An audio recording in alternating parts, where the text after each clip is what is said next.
Leader of the Alliance for Change, attorney Nigel Hughes, told the community meeting on the quarantine that Guyana is a position to make life better for every citizen. We are making, this is Guyana, right now, $65 million an hour from oil.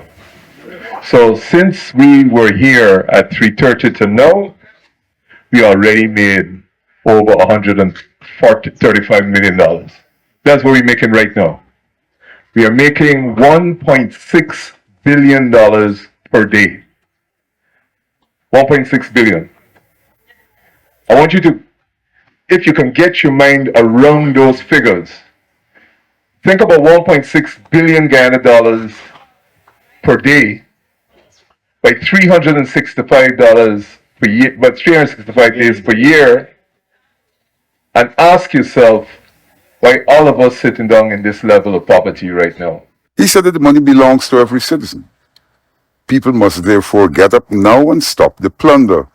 Failing this, the general population would be reduced to third-class citizenship. Our ancestors have fought and defeated their enemies in worse times than we are facing.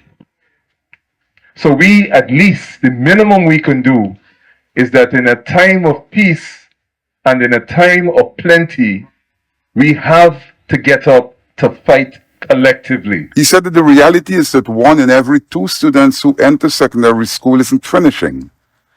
Then when one looks at the results, another 40% are failing. The max pass rate for the Caribbean was 34%.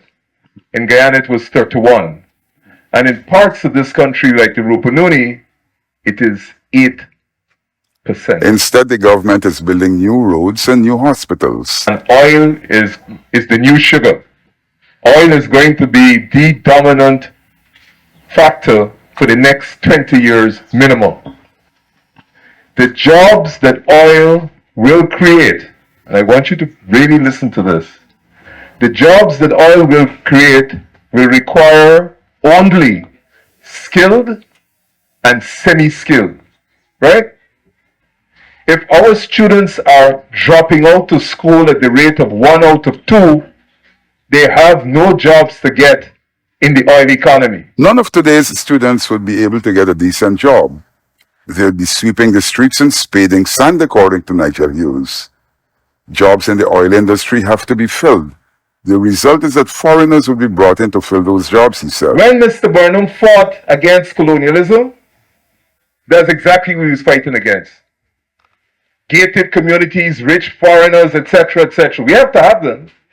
But imagine in 2024, we are walking ourselves right back into colonialism. He said that the situation is that untrained and unskilled Guyanese have to settle for second-class jobs. Why do you think we have so many women in the security industry? It is because they have not created jobs for them, that they have to do what is desperate.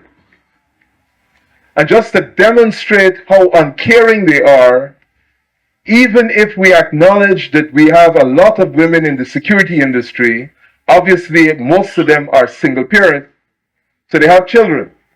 And you're asking them to work in the night.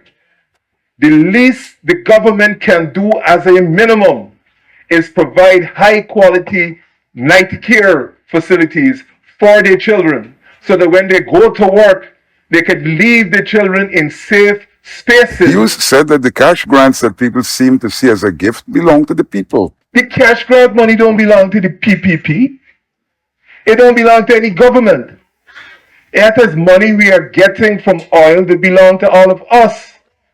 So you can't come and tell me that you're doing me a favor by giving me meeting, as the brother would say here.